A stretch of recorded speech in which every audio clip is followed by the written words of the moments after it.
WA Rugby League, the Western Front edition, at your home for everything WA Rugby League. Coming up today, we talk the road to senior finals footy with 1 round to go, and we talk junior finals footy. With me, as always, we've got Beatrix. Beatrix, how are you, mate? Good, mate. Good. Yes, the original and the best podcast for all your local rugby league in WA. Absolutely. And we've got the Stats Man. Stats Man, how are you? Good, thanks, Morgs. Dragons 2 in a row. I'm booking annual leave to go watch the grand final next year, so we'll be fine. They won't be making it 3 in a row, though. We can guarantee that. Well, we'll have to have a bet on that one, Morgs, I think. I think we will. We'll come up with something during the show, I'm sure. For sure. So we'll dive straight into it, boys. So first up this week, we're going to touch on third grade because at the moment, that's looking like the most interesting comp. Looking at the ladder, we've sort of got 6 teams that are sort of still in finals contention. So we'll just do a quick sort of run through of the ladder. So we've got Willagee sitting atop on 26 points, with South Perth on 25 points, Joondalup on 24 points, North Beach 22, Rockingham 21, Ellenbrook 20. So that's 6 teams. Some have got finals locked up, but sort of there's a couple of competitions within the competition there. So what are our sort of initial thoughts on that, boys? Yeah, it's an interesting one. It's a bit of a battle for the 4th spot there still, but yeah, it's going to be interesting. A couple of losses and wins and draws last week sort of make it really interesting this week. But yeah, hopefully for my sake that Rockingham can get a win and maybe North Beach go down and Rockingham move into 4th. Yeah, absolutely. Yeah, looking at South Perth, that bye moves them to 27, and Willagee need to beat North Beach to get that 28 points. So yeah, to get that, clean sweep of the minor premiership throughout the 3 grades, men's grades. Sorry. Yeah, and I think that if Willagee can pull that off, that's going to be a really amazing feat. Seeing a team all 3 grades, I think that's going to be a massive achievement for the club, and I think it's a really important sort of milestone in WA Rugby League. Like, I don't know if that's ever happened before when we've had 3 grades or even when we've had 2 grades, how often that would have happened. So, yeah, I think from my point, the fact that, there's depth across these clubs, we're talking about clubs that are going well in first grade as well and have been in and around the finals sort of battle across the grades. There's good depth, good players coming through, and it's a really good sign for the growth of the game in WA. I know my own sort of what I thought beginning of the year, I thought we might see a 16 first grade comp with so many clubs stepping up to first grade, clubs struggling for numbers, but clearly that's not the case. That's good. It's good depth throughout the 3 grades, especially in the men's competition. So good to watch. Yeah, and just quickly touching on the sort of leading point scorers for that.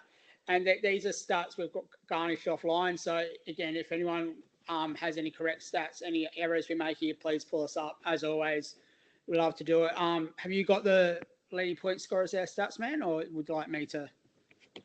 If you can go through it, Morgs. Yep. And yep. So I've got our trusty run sheet here. So we've got King Rashidi from Willagee, 68 points. Riley Capewell, 58 points from Willagee as well. So, and then Levi Toyota Abels on 56 points from North Beach. So, again, close battle. Really interesting seeing 2 players from the same club on a sort of a leading points ladder. I don't think that's something we see too often. So, again, shows the talent and the depth of that Willagee team, as we've discussed.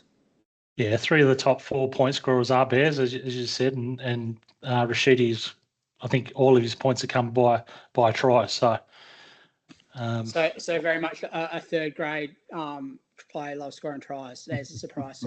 Yeah. Excellent. So any final thoughts on third grade, boys? Obviously it's not something we've discussed a lot sort of during the year, but any thoughts on that or? No, it's just going to be an interesting finish to the year. Obviously, South Perth go to 27 points with the bye, so puts a bit of pressure on Willagee to have to win that game to get the minor premiership. So, yeah, and obviously North Beach, Joondalup, even Ellenbrook are still in with a show. Ellenbrook also have a bye, so, they'll be hoping that Rockingham and Beach lose, but Beach need to lose by more than 20. So I think they'll be sitting at home cheering on Willoughby in that one. Yeah, and that's it. And all these sort of teams are either on buys or sort of playing each other. So it's a real win, and you're doing your finals chances very good, or your position on the ladder really good. Here's a question for you before we move off thirds. Yeah.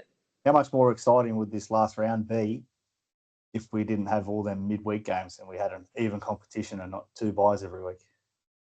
It's an interesting one, isn't it? And we've got some sort of discussion maybe later on when we get to first grade around finals formats and things like that. And I've had some ideas this afternoon on ways that we could maybe have removed that sort of one of those buys from it, especially maybe the last one where we had the three games for some clubs over 8 days. So we might touch briefly back onto third grade when we talk finals formats and that. So moving on to VMT, we've got, bear with me, we've got Keith, what are we looking at here, boys?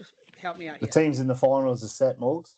That's it. Teams in the finals are set. It's just a matter of who finishes second to fourth. Willoughby, they've wrapped up the minor premiership. So I suppose we go through the key matchups for the top 4 finalisation.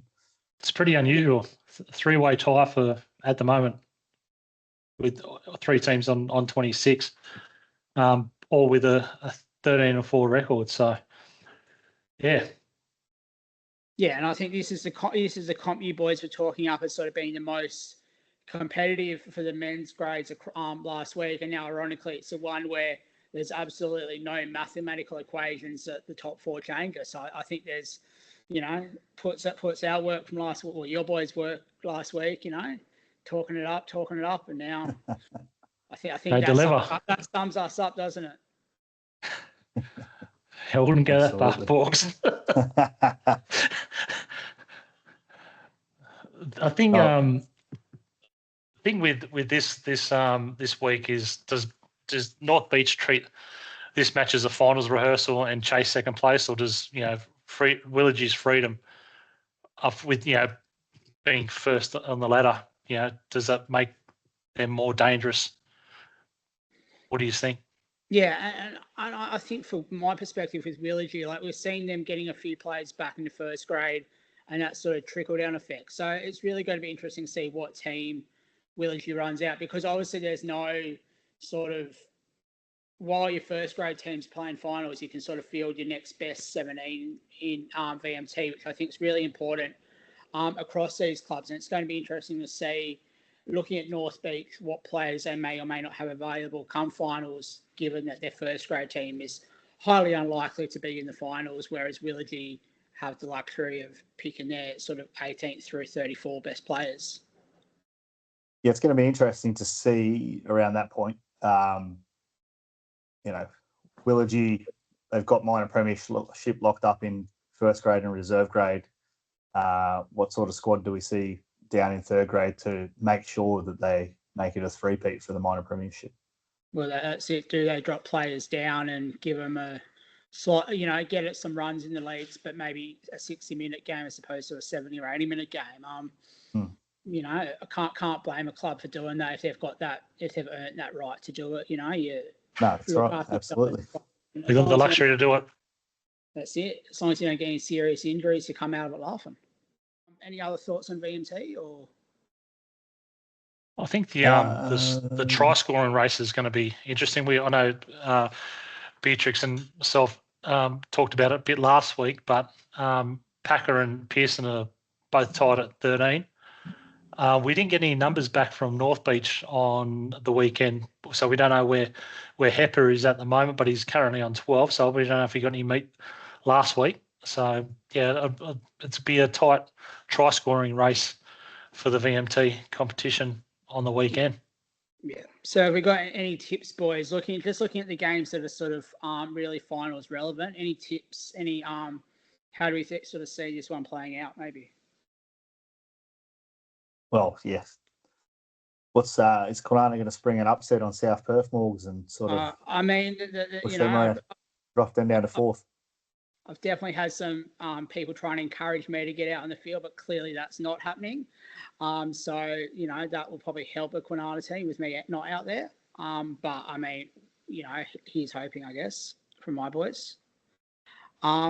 Yeah, I think South Perth obviously like playing Kwinana are obviously sort of in a really advantageous position for them and sort of what that means for their campaign moving forward. Like I said, North Beach and Willagee, I think it comes down to what teams they run out.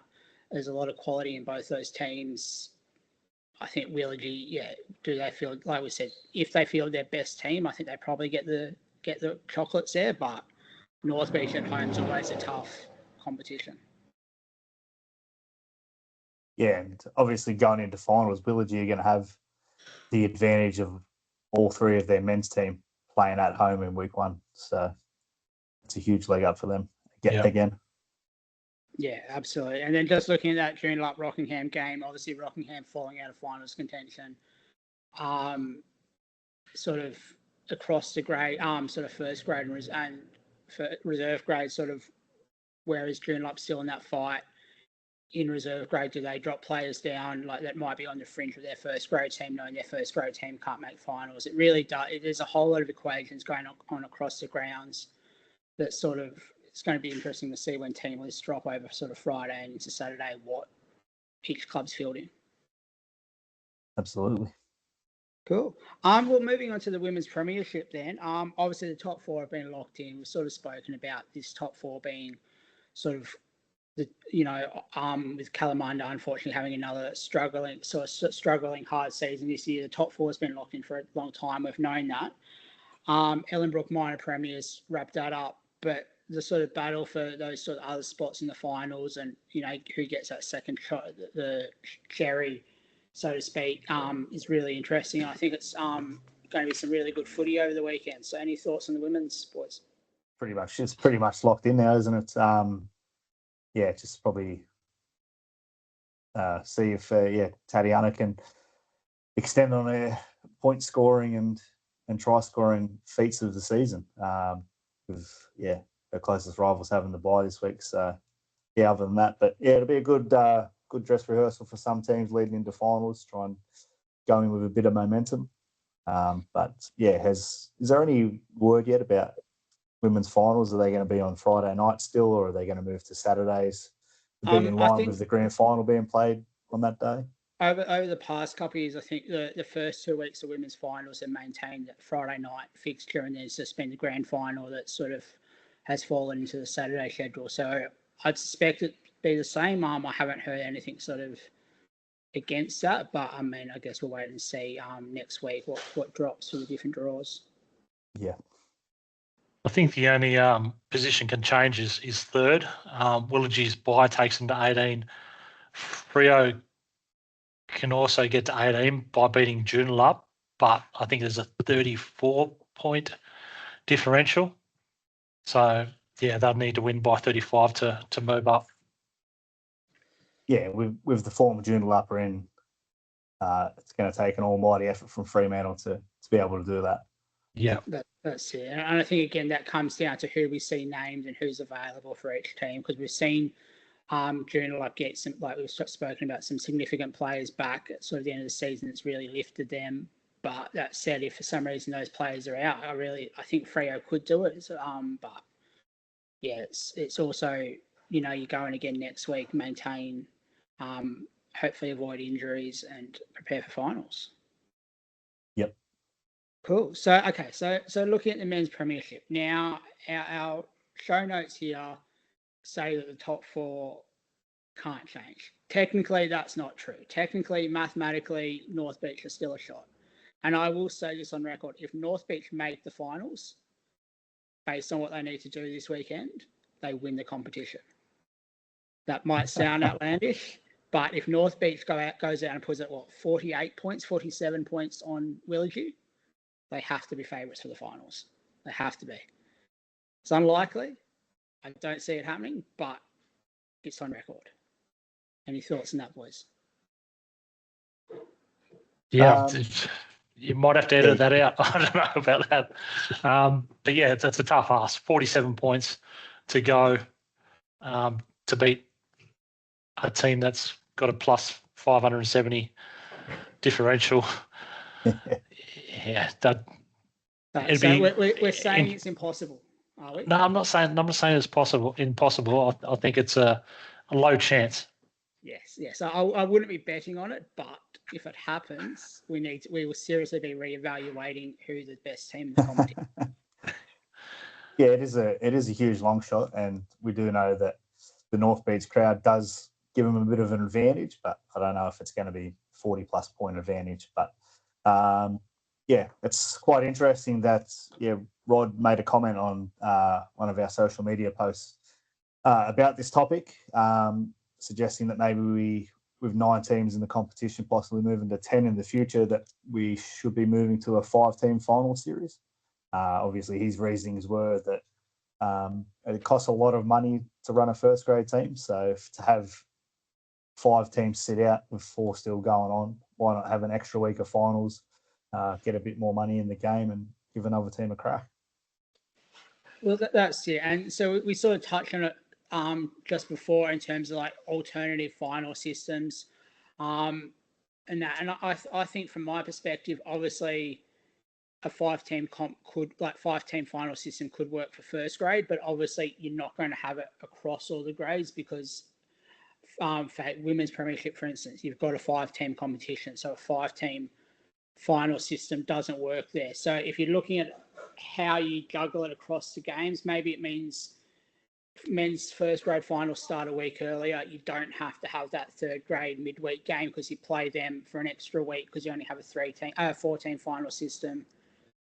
Women's league tag, instead of them playing that first round of the season, when we had that Friday night fixtures, they play an extra week longer because they only have a 4-teams final system. Obviously, it takes a lot of work, a lot of moving parts and stuff like that. And, do you want your finals starting at different points? But, yeah, I think a 5-team final system for comps that are probably 10 teams, like half the comp making finals, that's pretty standard across a lot of sporting codes in Australia. Maybe that's what works. Oh, man, they can do it at NRL level. NRL Grand Final is the week after the New South Wales Cup Grand Final and Queensland Cup Grand Final. So, if you can do it at the elite levels, it can obviously be done. Yeah. Park footy. And that's it. And yeah, it might mean you're moving your volunteers and your coaches and your sort of club people around a bit more to make it work. But I think it's worth looking at. And I think their argument for it, we'll get onto juniors later. And I think there's a couple of really good arguments in terms of for the bigger competitions, why a 5-team system can work. I think in this year's competition, and I've just thought about it then, I know the AFL have gone into a wildcard type situation. I know the NFL's done it for years and the NBA started doing it. But looking at the competition this year, it's pretty even, like from 7 up right up to 1. So, is there a chance of not a top 6, but a wildcard entry from 5 plays 6 or something like that? I don't know, just spitballing here. I mean, I think putting all sorts of different ideas out there and thinking outside the square, is worth it because, I mean, even last year, like in the women's league tag, we saw Joondalup versus Kwinana, a midweek game prior to finals because there was some shenanigans that went on with that competition ladder and teams in that made that necessity. So it wasn't technically a finals game, but it was effectively an extra finals game midweek. Obviously, we're not sort of advocating for midweek men's premiership, I don't think. But, let's... No, definitely not. I mean, it might, it won't work, ladies and gents. We're not getting down that road. But, I think the bigger the comp, the more teams that make finals makes sense. 4 is your minimum, but, you build up. Like, ideally, we've got 12 clubs here in sort of the Perth metro region. Ideally, our goal is obviously to have all clubs having all grades. So, did you say 16 final systems work then? And, double elimination games in your first week of finals with the first and second team sort of getting that extra week, an extra sort of game in hand. As ideas worth considering as the game grows here and as sort of the different comps grow in that as well. Absolutely, for sure. Yep. Before we move off the men's premiership, Big Ezra from the Fremantle Roosters brings up his 100th first grade game for Fremantle, so that's a great achievement. I know he played a few seasons with with myself at Rockingham, and it was an absolute shame that he left. One that I wish had stuck around long term. But yeah, so all the best to Ezra as he plays his 100th game for Freo this weekend. That's it, and those sorts of records, be it like playing games across clubs, like across grades, whatever. Always love seeing it, and we obviously don't see all of the posts on social media maybe celebrating that, and we don't see all clubs celebrating that the same way. But I'd love to see, shout out those people in the comments of this, that have reached game milestones this year. I would love to sort of do a bit of a roll call after the season, sort of acknowledging a whole lot of players that have achieved those milestones. And whether it's 100 first grade games or 100 third grade games, it's a big effort to have that commitment and stuff like that. So did I say third grade or did I say first grade twice then, boys? I'm having a day. You are having a day, mate. I am having a day. I apologize, ladies and gentlemen. This is why Beatrix might be hosting next week, and I will be back suspended. We'll call on a 6-man bench.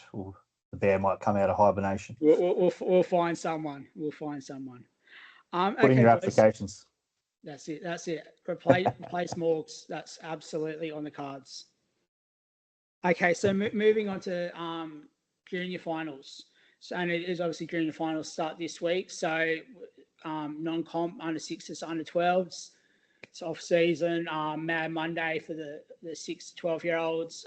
Heard some great stories coming out of Mad Monday across the grounds. So great to see the kids having a bit of a break now, letting themselves recover.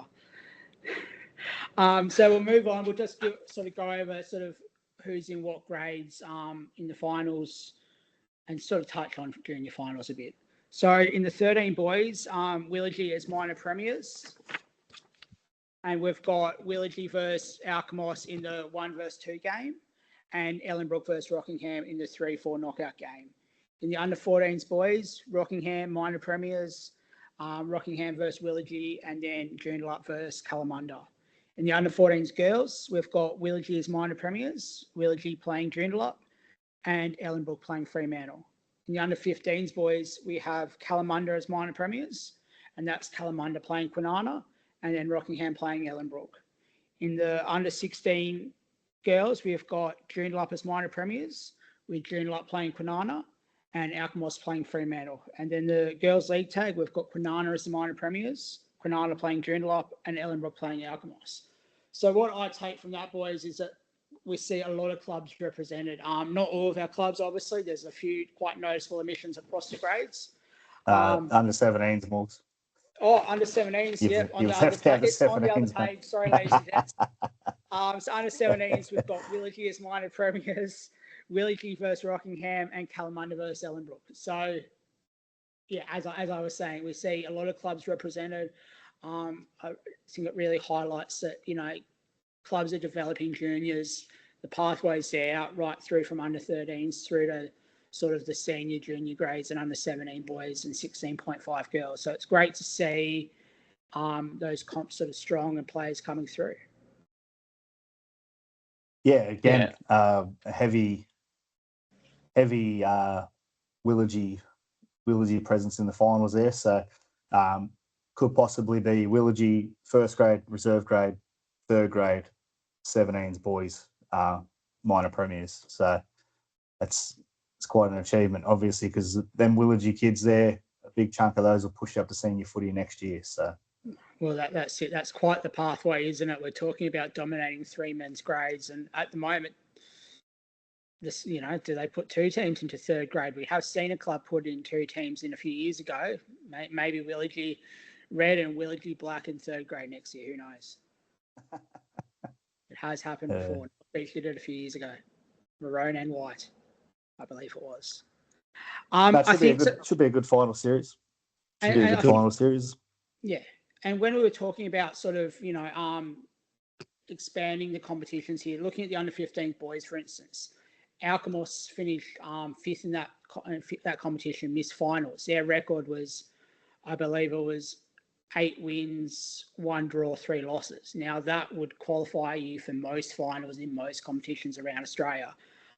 So real hard luck story, I think, for Alkimos. Clearly a team that competed with the top 4, and it really was sort of a race in 5 for those 4 spots. So it really Well, they missed out by 1 point. Yeah. Yeah, so, exactly. yeah. And like you're winning. If the wind wasn't blowing a gale on the weekend, maybe they kicked that goal and they slide into the finals. That's it. And then we're talking about another club that's missed out that probably should be in there. And I think that highlights, like our sort of discussion with first grade, is that maybe some of the junior grades having bigger, there's I think that's a 10-team competition, having 5 teams well deserving in that grade, that comp. Maybe it should be maybe that one should be a 5-team final series. And again, acknowledging it's a whole lot of difficulties if you've got a number of teams across your finals and how you make that work. But we want to see kids playing footy, especially if it's kids like that clearly is very up to the standard and deserving of that finals footy. Absolutely, yeah. It's done in different parts of the country. They do different competition, different formats for different age groups and different divisions, stuff like that. So it's definitely something to look at moving forward. And mainly the best thing to or what we should be striving for is to have at least a 10-team competition in all juniors. Preferably have all 12 of the metro clubs playing every age group. Absolutely, and maybe it's a way, maybe a way around it is you keep going with the under 6s, under 12s an extra week, and where you need to play finals and expand the competitions, those teams play on the that sort of last week of junior comps, and then the other teams just have a bye. They're obviously having byes throughout the season anyway, so maybe that's a way of giving the younger kids one extra week of footy and getting some extra finals games in to sort of make those systems work where you might need a 4-week final system over a 3-week final system. And I guess that's sort of, it's just ideas, it's just putting stuff out there, and that's what we want to be about here on the Western Front and Empire is, have ideas, see things that maybe we could grow the game, but put solutions out there, or at least part of the solution out there. It's not, I think, looking at how we do finals to have teams that are worthy playing finals makes sense to me. Definitely. Yeah, can't argue against that, Morgs. And obviously all these games are at one venue. That venue is, I have read that, boys. Alkimos, that's right. Alkimos. And Heath Park, I believe it's called. Is it? Yep. Yeah, Heath Park and Alkimos. Beautiful drive up the Kwinana and Mitchell freeways. I believe week 2 of finals is down at Rockingham, and then all the grand finals at Dorian in a few weeks' time. So that's great to see. It's great to see that the junior finals are getting their respect and playing at Dorian Gardens again.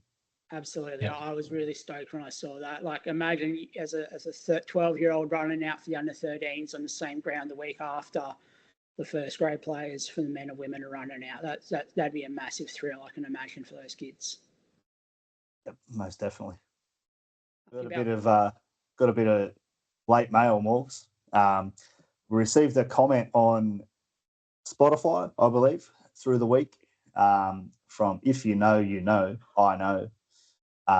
They just commented the main points of it are how would the competition here compare to the Ron Massey Cup, or the question of could our best teams just be sustainable in the Sydney Shield? Also made the point about having a designated 21s competition over here for the next 2 years to raise the standards in the game around play, referees and support staff. So a couple of points there to talk about. I mean, for me, it's a while since being sort of based over here for a period like 11, 12 years now. It's a while since I've seen a lot of Sydney Shield, Ron Massey Cup footy. But there's a fair bit of NRL talent, ex-NRL players and sort of development players, sort of pathway players that are playing in those competitions. So personally, our top teams might go okay in that sort of competition. The same if we looked at, say, Newcastle Rugby League or Canberra Rugby League, where they're sort of the stronger, sort of bush footy leagues. There's a lot of NRL talent floating around. So, having not played over there personally, I'm not sure. I think the best of the best would go okay over there, and there's obviously a lot of players that come over here having played over there. But yeah, any thoughts on that, boys? Well, that Ron Massey and Sydney Shield, a lot of former NRL players, but you've also got the guys that just couldn't really be asked with the full-time commitment to playing first grade rugby league or even trying to crack it in New South Wales Cup. So, they're just happy to work their job, play a bit of footy, train a few days through the week and just play the Ron Massey or Sydney Shield. So I think maybe if we put a state team together and they went over there and played week in, week out in that competition, I think they'd go okay. But in terms of any of the local teams going over there and being sustainable in those competitions, I don't think we're quite there at the moment. But that's not to say that, in the next few years, competition doesn't grow, the quality of football doesn't get better, and my answer to that question won't change. And that's and like I think comparing sort of our men's premiership to Ron Massey Cup it's probably an unfair comparison. Like that is the third level of rugby league in Australia. Like that's players dropping back from New South Wales Cup. Like the Bulldogs, for instance, have a Ron Massey Cup team directly as part of their pathways system. So they're getting the fringe New South Wales Cup players or the Jersey Fleet players. So they are players that are training, potentially in some instances, full-time professional athletes playing in that comp on any given week. So, yes, I think, like you said, Beatrix, I think a WA state team, fully available and fit, would definitely compete. But we'd probably more similar to the local A-grade comps around the place, especially some of those comps. And I think that's probably where it more matches up to is notice. Amateur, obviously, we know there are some payments over here, but it's bare. We're not at a level that you pay, but I'd argue it's not even a semi-professional level of payment. It's match payments. No, you're right. Yeah, of course. Do you have any thoughts, Statman? Yeah, the second part of that question, Beatrix, was the under 21s comp or the old President's Cup back in my day, I suppose. I don't know how it would go. Like, I think there's a few weapons that are under 21 running around in first grade at the moment. So I'm not too sure. I don't know the age of these young fellas, but it'd be good to get your thoughts on if we run a Colts or a President's Cup or whatever you want to call it. Yeah, I think if you run a under 21s comp at Rockingham, we wouldn't have a first grade because I think there's only 3 or 4 guys in our first grade that are above the age of 21. So I think if we're going to do something like that over the next few years, I'd probably look at a 19s competition, 18s or 19s competition. Just because they're starting to fill out a bit more, then starting to get into their man bodies a little bit more. And then even if you're playing like a 19s, do you have that age bracket where you can play 2 guys that are between 19 and 25? Can they drop into that 19s competition for a couple of weeks just to have a bit more experience around the game? Yeah, that was exactly going to be my exact take there, Beatrix. And I know there's been talk about a 19s comp for several years and different clubs have sort of tried putting squads together, but it's never got off the ground because there's not been a number of. And I think you're right. Like 21s, a lot of clubs would be losing a lot of their first grade talent if they had to play 21s, if they had to play their age group first. Whereas a 19s comp with that sort of Olympic soccer kind of rule where you can have 3-4 players drop down from outside the age bracket, whether it's up to the 25 or you can say, any age group, you can have a select number of players per week eligible to play that are older, and potentially it effectively replacing a third grade competition. So, you can have, your 4 or 5 players that aren't under 19s but aren't being picked in VMT still getting a run, where you're sort of channeling through your younger players. Potentially ideas around that could work.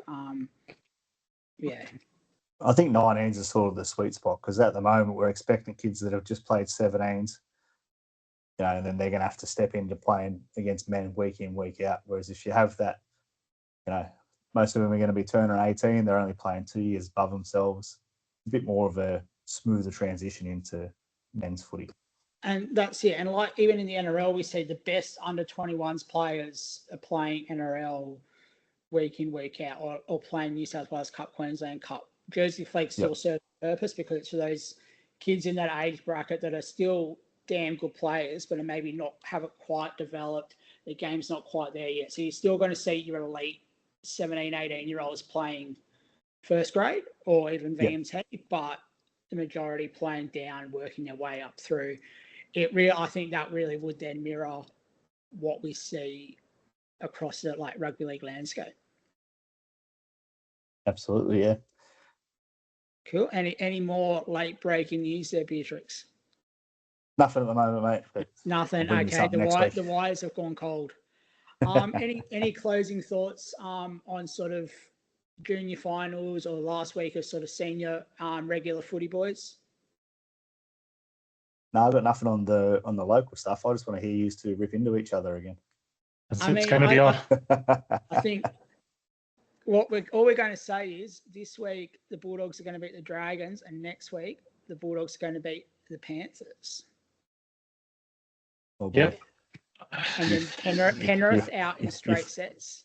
You're fighting everyone. We haven't done an NRL wild take for a few weeks because they were getting very outlandish. But anyway, boys, been a short, sharp episode. I've got the team down as per. But well, I'd just like to say whether it's seniors, juniors, get out to as much local footy over that you can over the weekend. Support your club, support all the games.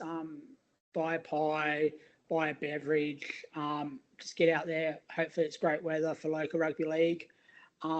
Get out there, train hard, play hard. Love rugby league, and I think I maybe slightly nailed it better than our last episode. If not, there might be just a dramatic pause here. That's us.